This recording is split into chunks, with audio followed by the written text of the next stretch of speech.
I'm here in Timolville, a small little border town on the border of Papua New Guinea and Indonesian-occupied Papua. And I'm holding a bomb that was dropped just a few kilometers from here in Indonesia-occupied Papua in a town called Kiwi Rock. Now this bomb was walked here by refugees that had to escape Kiwi Rock and flee because they were getting shelled from rockets and bombs like these. I'm here to figure out who dropped the bomb, who made the bomb, and why it was used on civilians. And I'm kind of screwing up this intro because I'm holding a bomb and I'm terrified. That's my producer, Christo. And no, I didn't send him to track down the bomb used on my house. He's on the island of New Guinea, not even 100 miles north of Australia. Yet, an island that's hosted a 60-year guerrilla war with opposing forces so disparate that whilst one side uses an array of armaments that have included illegal chemical weapons, rockets, sniper rifles, mortar bombs, the other side has been forced to defend themselves, sometimes only using bows and arrows. It's a war that few in the West have ever heard of, and it's likely that the few that do pay attention to it only do so because it's inconvenienced their profiteering in the region. Indonesia's occupation of West Papua. The island of New Guinea was one of the last places on Earth interfered with by outsiders, with most of the people in direct armed conflict with the Indonesian government only becoming aware of their occupation, and through this occupation the outside world, within the last few decades. How this occupation came to be and why it's tolerated by virtually every government on Earth is probably one of the worst stories of Cold War realpolitik expedience and betrayal of the 20th century. In 1828, the Dutch claimed the western half of the island of New Guinea, and it eventually became part of the Dutch East Indies, whilst the eastern half of the island was tossed between various colonial powers. In the 1940s, after a bloody war, Indonesia gained independence from the Dutch, yet the Dutch were still claiming the western half of the island of New Guinea. This was quite a point of contention, as recently unshackled from their colonial masters, Indonesia had their own expansionist ambitions. Yet the Dutch were feigning concern for the indigenous Papuans on the island as a way of continuing their claim over the territory, a territory whose riches foreign forces were becoming increasingly aware of. This all came to a head when Indonesia, growing increasingly frustrated with the failures of a decade of diplomatic efforts in seizing West Papua, in the early 1960s began military incursions onto the island, preparing for a large-scale conflict to seize the territory from the Dutch. As this is happening, the Kennedy administration is growing increasingly concerned about Indonesian President Sukarno's ties with the Soviet Union and the prospect of a war between the Netherlands and Indonesia, which would serve to strengthen anti-Western forces within Indonesian politics. So the US forces the Dutch and Indonesians to the negotiation table, where they carve out what came to be known as the New York Agreement in 1962, basically an agreement that gave Indonesia West Papua, with the US government itself describing it as an almost total victory for Indonesia. It's also worth mentioning that one of Kennedy's de facto advisors, the man who gave Kennedy advice on admin picks, was Robert Lovett, a board member and on and off director of Freeport. That's a mining company, the significance of which will become very apparent very soon.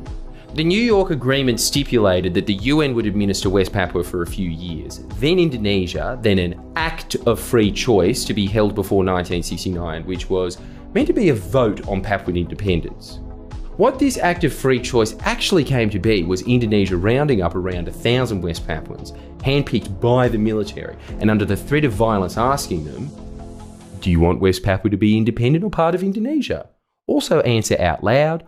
Also, we'd prefer if you read from this script. And that's how Indonesia, the largest Muslim country in the world, took control of West Papua, a Melanesian, predominantly Christian, and before that, animist region. You honestly couldn't find two more different cultures. This occupation has not been without resistance. The OPM, Organisasi Papua Merdeka, or Free Papua Movement, formed and has been fighting off Indonesian occupation since the beginning. It's not an even fight. As coming from traditional tribal societies, the OPM had to begin fighting one of the largest militaries in the world with poison arrows and spears. To even manage to survive this long is a testament to the skill of OPM fighters. In retaliation for suspected OPM movement, the Indonesian government will resort to widespread and indiscriminate attacks against entire villages. Just one particularly bloody example, in 1977 and 78, the Indonesian army conducted a massive bombing campaign over villages in the Balium Valley suspected of being sympathetic to the OPM, with the Asia Human Rights Commission estimating that at least 4,000 died, but that number's probably a lot higher. The report also found that they died not just from bombings, but also killed in live burials, locked in barrels filled with water, and other means that are too brutal to describe here. This massacre was carried out with Western backing, with Indonesia using Australian and American aircraft, and this is a pattern that you will see over and over again. Western governments and corporations not only giving tacit approval for Indonesia to carry out its atrocities against Papuans, but handing them the very guns they use to indiscriminately kill civilians. And in what is probably not a coincidence, Western companies have had the privilege of plundering the great natural resources on the island for the entirety of Indonesia's occupation, including but not limited to the Grasberg mine, the largest gold and copper mine in the world, run by Freeport, the company I mentioned earlier. This mine is located 4 kilometres from Puncak Jaya, the tallest mountain in Oceania, one of the largest equatorial glaciers on Earth. Just to give you an idea of how unique the natural environment is and how willing Western companies and the Indonesian government are to destroy it for a buck. Well, it's not just a buck. Up until recently, the mine was majority owned by American mining company Freeport, a company that continues to be one of Indonesia's largest taxpayers, accounting for a large plurality of Papua's GDP. But those riches really don't go to helping Papuans, as the provinces that make up West Papua, despite pumping out masses of mining revenue to the Indonesian treasury, consistently have the highest poverty rates in Indonesia. Well, to be fair on Indonesia, they are trying to address the issue, spending some of that mining money in Papua, mostly on bombs, rockets, sniper rifles and white phosphorus. If there's no Papuans, I guess there's no more Papuans in poverty. Whilst this has all been happening, the World Bank has funded massive transmigration programs, sending hundreds of thousands of Indonesians to work and live in West Papua, so much so that within half a century, the indigenous Papuans went from making up almost 100% of the population to around 50%. Indonesia will use any means necessary to quell any form of Papuan agency. Which brings me to this story. A story that is all too common in this war, yet a story that is never told, as Indonesia benefits from thick jungle curtain and bans outside observers and journalists from venturing into West Papua. This is a story of a massacre of civilians, and the Western companies have profiteered from the bloodshed. Kiwi Rock is a small village situated in the Star Mountains, one of the most remote parts of Papua, right in the middle of the island, a dozen or so miles from the border with Papua New Guinea. Enclosed by dense rainforests and rugged mountains, the people from Kiwi Rock and the surrounding villages have limited contact with the outside world, and in fact some villagers hadn't had contact with Indonesia, the country supposedly laying claim to the land that they live on, until the 2000s. In September of 2021, Indonesian media begins reporting on violence at Kiwi Rock, alleging that the OPM, or as the Indonesian occupation prefers to call it, the KKB, translated to Armed Criminal Group, they're chiefly responsible. The media reports also claim that in the panic, 2 local health workers fell into a ravine, one being found dead and another being held by Lamex Command in the surrounding jungle for 12 days before being released. What happened next is extraordinary. The Indonesian army comes in. Through intermediaries, we hear reports of helicopters shooting rockets and drones, dropping bombs on civilians' houses and food gardens. There's also accounts of snipers and men with M16s shooting civilians. Pictures emerge of the attack, and it becomes clear that a large aerial bombardment took place. The worst of these bombardments occurred on the 10th of October, almost a full month after the original bout of violence. We obtain images of unexploded bombs and the aftermath of the attack. Yet due to the isolation, it's almost impossible to get a clear idea of what exactly happened. So I sent Christo there to suss it out. He sets off and meets with Sebi Sambom, the spokesperson of the OPM and their military arm, West Papua National Liberation Army. Sebi is a very interesting man, whose life itself gives insight into the unusual nature of the conflict. Sebi grew up in the remote mountainous Pass Valley. His dad was a cannibal. He didn't even see an Indonesian until he went on a school trip at age 12. He studied fisheries in the city of Yogyakarta. He taught himself English from reading a dictionary and has spent multiple years and stints in prison for peaceful activism. Finally, like many other West Papuans, he escaped the Indonesian side of the island and took refuge in Papua New Guinea. Oh yeah, and Indonesian generals have recently asked Interpol to arrest Sebi. Christo made a video specifically about his time with Sebi and how he, as one man with limited access to electricity and internet, runs the communications of a guerrilla army operating in probably one of the most remote places on Earth.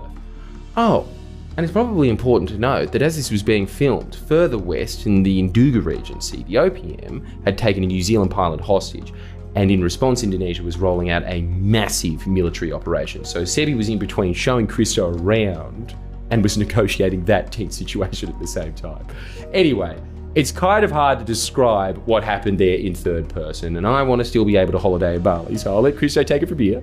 I've spent some time living at Sebi's home, documenting how he runs his operation. He's the man in charge of communications for a guerrilla army taking on one of the most brutal militaries on Earth. Do they ever shoot Indonesians with bows and arrows as well? Yeah? Yeah. And do they work? They're afraid. Sebi has a rather large collection of photos showing casualties, weapons, ruins, and general atrocities. But he's most interested in showing me this. These videos are from an OPM meeting near Kiwi Rock last December.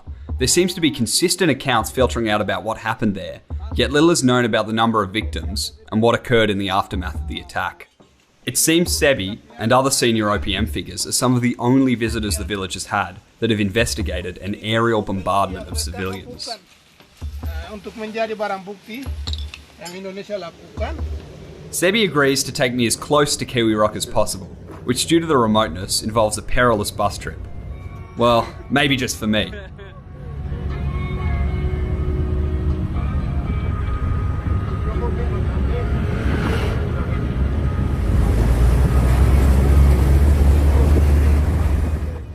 Chartering a single-engine missionary flight, we join Matthew, the Australian representative for PNG Trust, an advocacy organisation.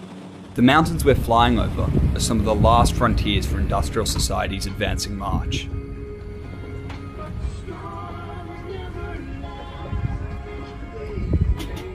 This is Telefomen, a remote highland village, the last place connected to the outside world we'll be in. We step off the plane for a short break and immediately we meet refugees from Kiwi Rock that have fled due to the violence from Indonesia. Through the wire, they begin describing the weapons they saw. Oh yeah, so it look like a small helicopter. Let's call it drones. Berapa bom dari drone? 152. Huh? 152 bomb they deploy all Kiwi Rock area, everywhere. You don't even have to leave the airport to get an eyewitness account of the attack. It's hard to believe that a year and a half has passed and Indonesia has faced almost no scrutiny. We take off to get closer to the site of the bombing. In fact, we're flying over Indonesia and chucking a Yui to land on what is a very steep and very wet patch of grass in between two mountains. A small village, barely inside Papua New Guinea, a place that has been the site of refuge for many West Papuans over the years. It feels like the entire village is here to meet us, but no, we're not that important. The missionary flight is the only way to get supplies in and out of this village, unless they're walked from days on end from Telefomen, which, like most of Highland New Guinea, is only reachable by plane or walking as well. That plane is this town's only way of contacting the outside world. This isolation serving as a cover for Indonesia's actions, or an excuse for the lack of concern from anywhere outside of these mountains.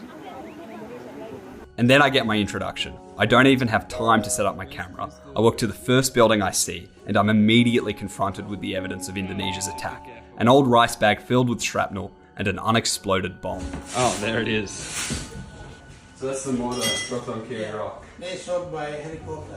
Yeah. As you can see, unlike our new friend sitting calmly in the room with a lump of TNT meters away from them, I'm too scared of the bomb to even film it properly.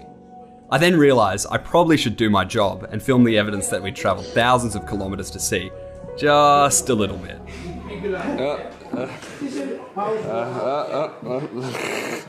Checking up. No. Put him keep him separate. How big would the explosion be? Oh, I'm sure it would destroy everything in this room. We should probably put it very far away. Oh. Where do you want to put him, Sebi? This is metal, very heavy. Yeah, dynamite. It may be cold, as same I sent video to you. You remember that? Yeah. That big hole is this made. Yeah. The reason for the casual bomb handling is that this bomb and other unexploded mortars from the same attack have been walked dozens of miles through steep and wet mountains back and forth across the Papua New Guinea-Indonesian border by the OPM and victims of the Kiwi Rock attack, looking to show anyone the evidence of what happened, so far without much luck. After some bomb weight estimating, and bomb swinging, the bomb is placed further up the hill, at least 50 metres away from the village meeting that begins to take place. This man says that he's afraid that Indonesia is going to bomb the village we're in right now because of what happened just miles away in Kiwi Rock. Okay, thank you. Good question. So, you mean people law here not kind of afraid because you got international law. By international law, Indonesia not in the bombing law, PNG side. Yeah, they will bomb only western side. Despite Sebi's reassuring answer, in the early 2000s, Indonesia landed helicopters in this village, so there is a huge degree of uncertainty here, along with the fact that only months before we arrived, there was a refugee camp here, housing over 100 people from Kiwi Rock who fled across the border after the attack, bearing stories and physical evidence of the bombing that no one outside of this village has been interested in receiving. But at this point, we're only starting to understand the degree of displacement the attack caused. They're part of the... Oh, this would be... After the meeting, Matthew and I go through the bag of shrapnel. We start piecing together the remnants of numbers and letters, attempting to better identify the weaponry.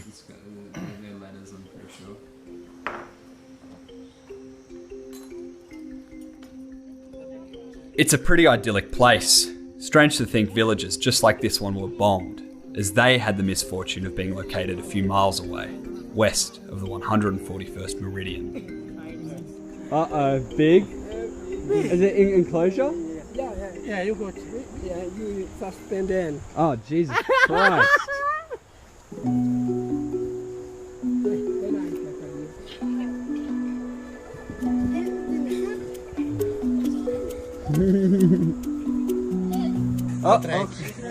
Come back. Castaway. Dangerous path. We come around here. No.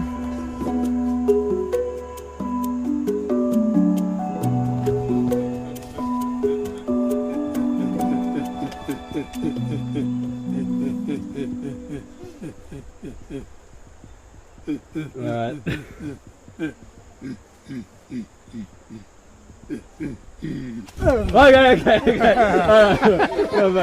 Alright. Come back from the Okay. We got that. No. Come on, Sebi, come back. Oh, good one. What do you feel like after that? Are there cassowary in Pass Valley? Yeah. There are. So you've seen many. Everywhere in this island. So you know your way around cassowary. Yeah, I know. Yeah. You're not afraid. Yeah, it's okay. Normal. Despite the hospitality, there is an understandable angst that hangs over this village. Many of the people here have family living over the border, and there still are victims from Kiwi Rock coming and going. Before we interviewed the eyewitnesses to the attack, we had to assure them that we'd protect their identities. So we've given them pseudonyms and blurred their faces along with the translator. As they say, they are in fear of reprisals from Indonesia. Peter was there to witness his village, bombed into the ground. While they were cooking food, preparing food. You were cooking food, and did you heard helicopters come? Yes. No. No. Yes. What did you do when you heard the helicopters come? They ran away into the bushes and they hide themselves. Alex was just 16 when his village was bombed. He was in class when this incident happened. While he ran away and joined Pepe and Pepe.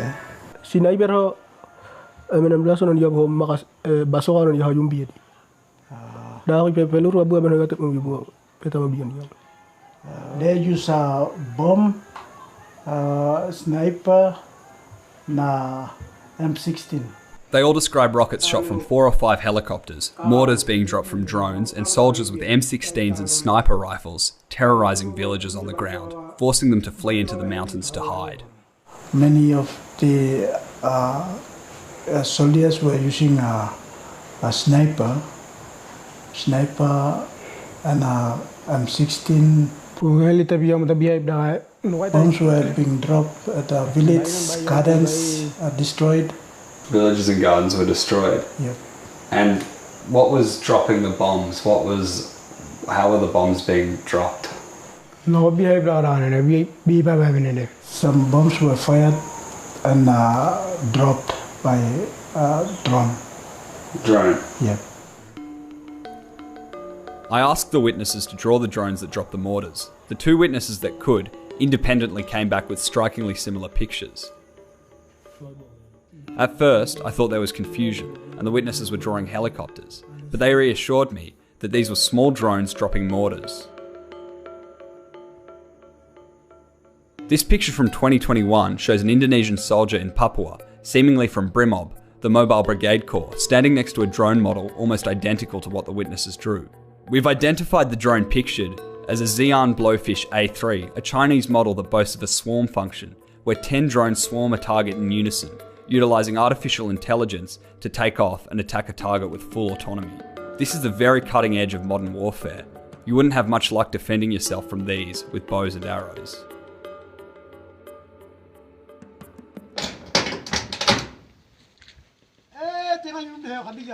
This man is removing parts of mortars dropped by a drone that got stuck in a roof.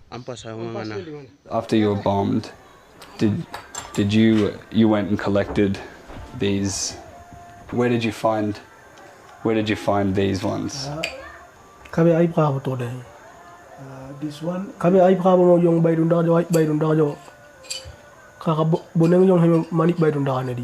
Yes, bomb is dropped everywhere, garden, village, and etc. Was it dropped from a helicopter or from a drone?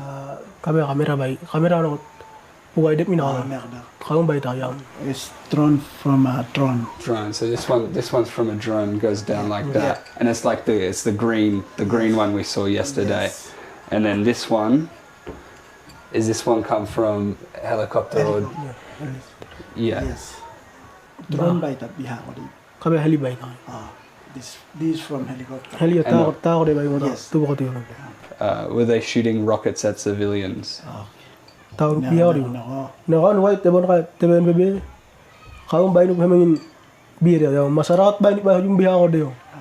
Yes, Civilians. Yes. We hear that those who couldn't run into the mountains to hide, mostly the young and the elderly, were the ones killed by the rockets and mortars. Bilha was killed by bomb dropped. And who was Bilha?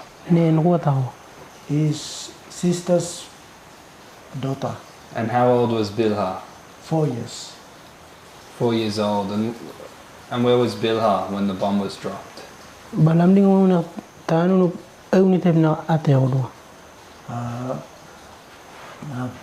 She cannot run away, so she's baby and she cannot run away. So while managing to run away, bomb dropped and killed. Killed her. Yep.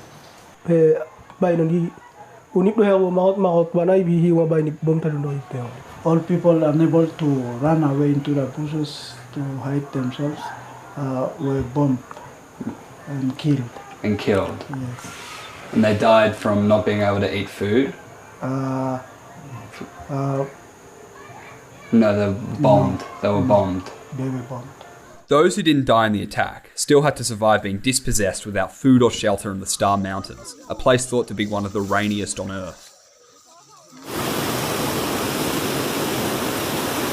This footage shows the journey to relative safety the residents of Kiwi Rock had to make.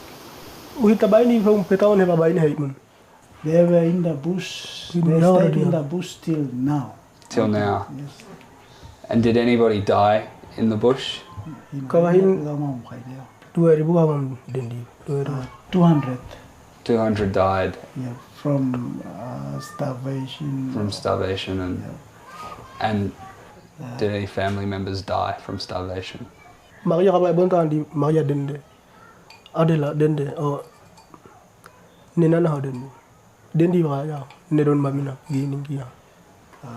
His other brother and his brother and his mother died. In the bush. Died in the bush.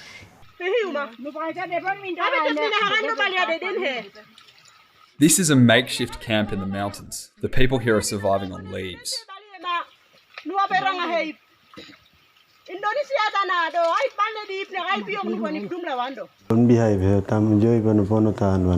Continuous fight. Continuous. Now it's not safe for them to stay back in their village. Are they scared of Are they scared of that Indonesia will bomb them again? Yes. And that's why they're still in the mountains. Yes. It becomes apparent that everyone was forced to flee. Thousands of people hiding in the mountains till this very day. No one has returned, as the witnesses explain that since the attack, Kiwi Rock has been guarded by Indonesian snipers, with those attempting to return being shot at and in some cases killed.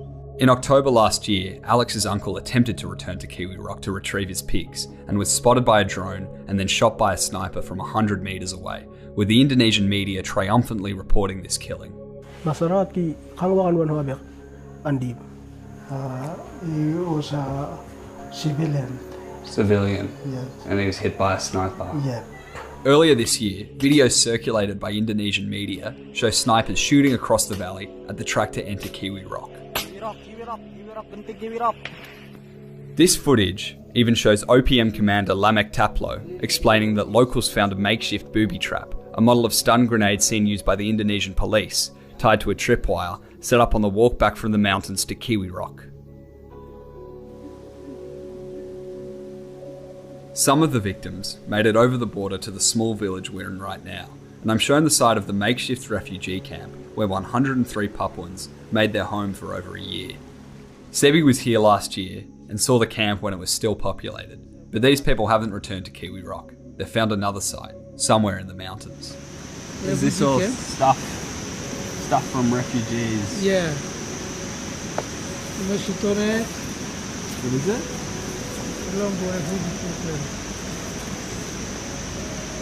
Fishing net? Yeah, mosquito net. Mosquito net. And then the bomb makes a reappearance.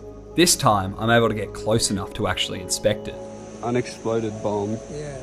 You see it's got the screw-on tail so it flies flat. And you got writing there. Still, I'm very scared at how casually the local bomb squad are handling the weapon. Oh, no. It's okay, it's okay.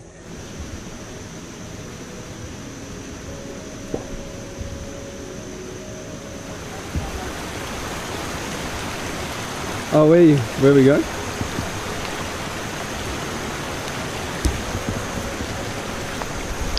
You going to put the bomb away? Thank you very much. We also have a... Matthew sent pictures of these mortars to an organisation that investigates the supply of weapons. These mortars were identified as being manufactured by state-owned Serbian company Krušik, appearing to be an 81mm M72, a bomb with a kill range of 14 metres.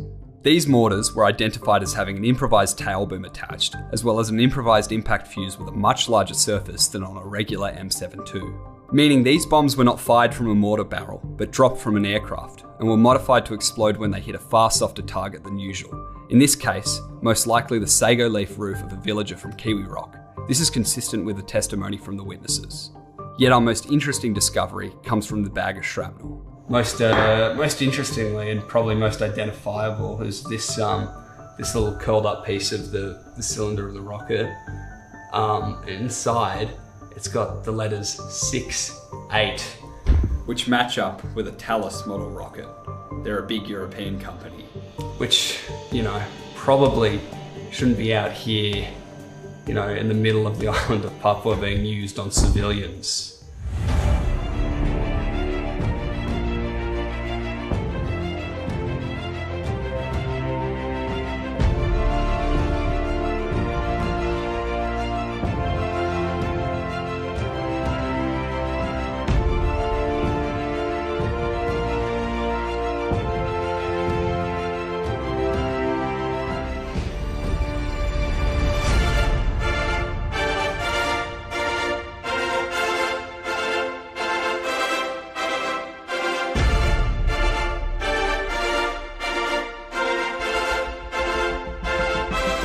Stephen Loosely is the Deputy Chair of Thales Australia, the closest subsidiary of Thales to West Papua. But if we are arming them, how do we prevent these states that don't have robust institutions? How are we arming them, and to whom are we referring? I've got an example here. Do you know what this is? Looks like part of a spent round. Yes. Do you know what type of round this is? No, 7.62, something like that. No, this is a Thales-made FZ-68 that I retrieved in around Kiwi Rock in Indonesian occupied Papua. It was used on civilians there. I've got some pictures. Well, I'm not familiar with this, so it's difficult for me to comment. Yeah. So, this is a village in October 2021, a civilian village that the Indonesian army went in and basically blew to the floor with Thales-made weapons, and this is part of it. How are we ensuring that? Well, that's an assertion, but I am unaware of any of this. So it's something that you would need to be asking Indonesian authorities and the relevant Australian authorities. This is not something that has come through my wheelhouse. But aren't you not an executive director? No, I'm the Deputy Chair of Thales Australia. We do not export these kinds of capabilities, insofar as I'm aware, to Indonesia. But is it not your responsibility to No, it's ensure? not. It's not. So this is another piece of it. This is something that should be directed to Thales Group in Paris, if it's true. These pictures show the corpses of some of the victims of the Kiwi Rock attack. Papuans of all ages appear to have starved to death in the aftermath. A child, a middle-aged man, an older man. This woman appears to have been wounded in the attack, most likely from the shrapnel of a cruise ship or Thales explosive. A wound such as this is all but a death sentence when hiding in the mountains without access to medicine. This is the first time these images have been broadcast to the public. After almost 2 years since the attack, much of the evidence by now is likely to have faded, relegated to the memories of villagers who will eagerly tell anyone who comes here and speaks to them what happened. According to Jane's magazine, a military weekly, Thales licenses the design of the FZ-68 rocket to Indonesian Aerospace, an Indonesian weapons company, which then manufactures these rockets domestically. According to the same article, Indonesian Aerospace manufactures two types of warhead for the FZ-68, the FZ-32 Smoke for practice use, and the FZ-71 anti-personnel warhead. Professor Clinton Fernandez is a defence expert, a former Australian Army intelligence officer. He has studied the region extensively. What I'm holding here is a delivery device. It's not what kills. These are the fragments, or they appear to be the fragments, of an FZ-68 rocket that's about 1 meter in length. It weighs about 5 kilos. But on the head of the rocket is what's called a warhead, which is a 70 millimeter exploding shell, high explosives. That weighs about 4.3 kilos. It's got a length of 350 centimeters, very small. And this rocket will fly for about 6 to 7 kilometers from a helicopter. And then when it lands at the target, the warhead explodes. This rocket itself will spin at 21 rotations per second. And the reason for that is its ballistic stability. When it's fired from a helicopter, you want it to fly in a straight direction right on target. And so it spins. The spin stability is what delivers that. So that's what this rocket does. The warhead, on the other hand, is what you won't have samples of because it's already exploded. So the warhead is an FZ 70-71 rockets. These are the ones that attach to this particular rocket. And they are designed to explode into effective splinters of 8,000 splinters. So a rocket will splinter into 8,000 fragments around a radius of 21 meters. So basically 130 meter circumference circle. It's like steel rain coming at you. It's anything in that circle is going to die. Its lethality is why you have that rocket and that warhead. I'm taken to the grave of a young woman who died shortly after making it to the village. Who was buried here? Anita. Anita kahit na. And how old was Anita? 37 years. Oh, died of starvation. Oh. Sickness. Died of sickness. Unfortunately, this woman's story is not unique. Each witness was able to recount many people they knew dying of starvation or other illnesses brought on by the attack, so we asked them to prepare a list of names. What they came back with was staggering. They handed me a list of the names of 297 people who they claimed died as a result of this attack or incidents relating to the sustained military presence in Kiwi Rock. The witnesses claimed that hundreds more died, but these are just the names of the people they can remember. Yeah, how did Southern die? Yeah. They went to Oxyville town and then make a protest of this military attack in Kiwi Rock. And then they shot him. I organised to go through the list with some of the witnesses in order to clarify how some of the people died. Jerry Tablo is arrested by TNI and killed. And I got tortured as well. Yep, tortured. That's Ten Baki Kahip. He was shot in Kiwi Rock. And was he shot by a sniper or? M16. M16, yeah. And he was Peaceful demonstration. Marius Tablo. Yep. Captured and tortured. Shot by gun. Shot by gun. He died of starvation. Obviously. M16. Masyarakat nga na nandi. Masyarakat ko.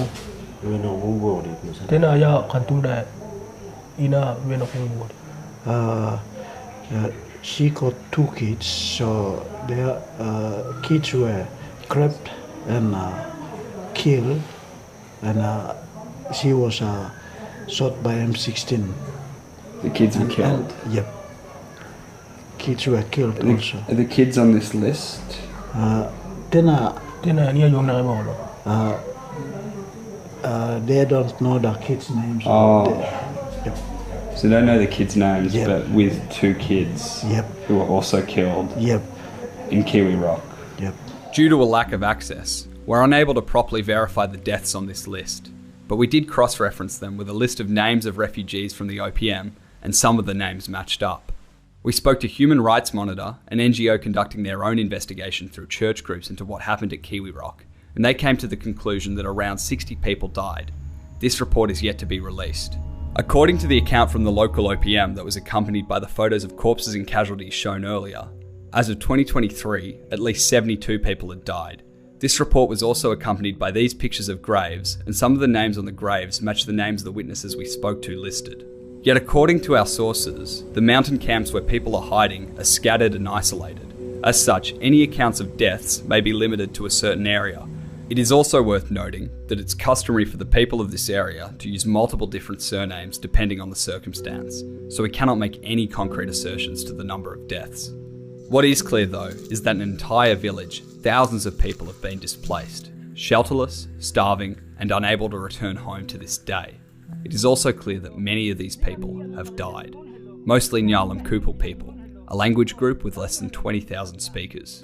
Well, this is definitely a Thales rocket. As you can see, here are the villages. This caused thousands of people in these villages to be displaced to go live in the mountains. Here's a picture of another Thales rocket in a different part of West Papua. This is from 2021. And here are the people, thousands of people went and had to hide in the mountains and have been displaced. Well, this is most unfortunate, and any kind of armed conflict is to be regretted. But it's not particularly a conflict. Responsibility of Thales Australia is concerned, I'm not aware of any connection with this whatsoever. This is a Thales-made rocket. This is. Well, you're asserting that, but I've not been able to test any of it. If it does turn out to be. And you should have forewarned me that this was the nature of the interview. A report conducted by the Papuan People's Assembly cast doubt over the official Indonesian narrative of the events, preceding and justifying the attack. It alleges that Sebi's group, the TPN led by Lamek Taplo, was not responsible for the arson attacks on the town. Instead, it was most likely a group supporting the former region, possibly supported by members of the regional legislature that carried out the arson. And why do you think it would be used on civilians? I mean, that's very concerning, because this is the kind of thing that, if you use these sorts of weapons against your own people, then arguably one has to say, well, maybe you've lost your legitimacy, to rule them if you have to use force like that. This is what we see bad rogue states and bad regimes around the world using. But this one doesn't seem to get much attention. But if this is what's being used against your domestic population, then one has serious questions about how you acquired it, what assurances were made, but where you would and wouldn't use it. And it's really it's an anti-personnel weapon. It's not really designed as a policing tool. This now deleted Thales Belgium news page boasted the Indonesian Army receiving a training course on the maintenance of FZ-219 rocket launchers installed on Airbus helicopters. These launchers are used to shoot the same Thales rockets found in Kiwi Rock. We put questions to Thales as to why this webpage was deleted. We received no response. Whether it's legal or not is a matter for the lawyers. It just seems to be gravely immoral. And I don't know the process by which the Indonesian military acquired them, or acquired the rights to manufacture them, or the rights to use them. But it is something that really ought to be brought up at the annual Universal Periodic Review of Human Rights that occurs at the United Nations every year in Geneva. Even in light of serious human rights abuses, Thales Group continues to export to Indonesia and licenses many of its designs to Indonesian weapons companies to manufacture Thales products domestically. In recent years, Thales Australia has supplied Indonesia with Bushmasters, an infantry mobility vehicle, with former Defence Minister Peter Dutton gifting Indonesia 15 Bushmasters in 2021, with the Australian Army even training the Indonesian Army on how to operate these vehicles. In 2016, Indonesian weapons company Pindad struck a deal with Thales Australia to license the Bushmaster design and build their own model, modified for Indonesian requirements, ordering 50 of these vehicles. Bushmaster is a marvellous weapon for protecting people. That's what it's designed to do, protecting people. That's why it's been so successful in Ukraine, for example. It's why a number of other countries around the world have bought Bushmaster. It's why the Australian government continues to purchase Bushmaster. It's a very safe carrier, and it proved its worth not only with Australian forces, but with other friendly countries in Afghanistan, for example. So I am not going to have denigrate the Bushmaster. Please be clear on that. What is Indonesia using the Bushmasters for? Some countries use them for police work. Some countries use them as part of their military. Some countries use them as part of their deployments elsewhere. It's a matter for the Indonesian government. Thales, however, observes the law.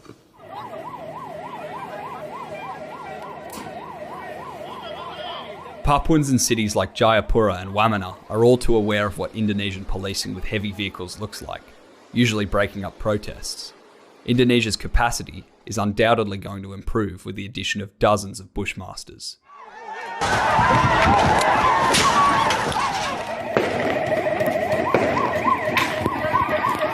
And when the Indonesian army are doing this, probably conveying military personnel in very rough country. Probably. Shouldn't Australia have a obligation not to sell weapons when other weapons are being used? Australia observes international law, and these are matters for the Department of Foreign Affairs and Trade. That's where you should be directing your questions. Okay, are we done? We put questions to the Australian Department of Foreign Affairs and Trade and the Department of Defence and received no response. So that's 297 people. They remember 297 people that died. Yeah, they remember. That's a lot. Do we have anything else? I would like your assurance that you'll make some representations. I've already said I will make inquiries.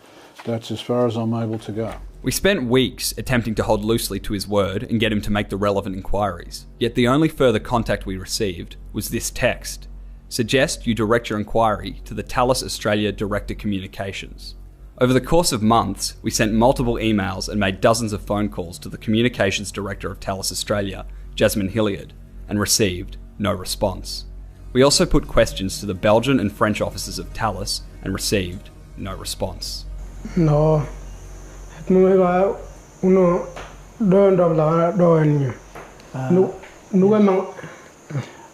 Yes.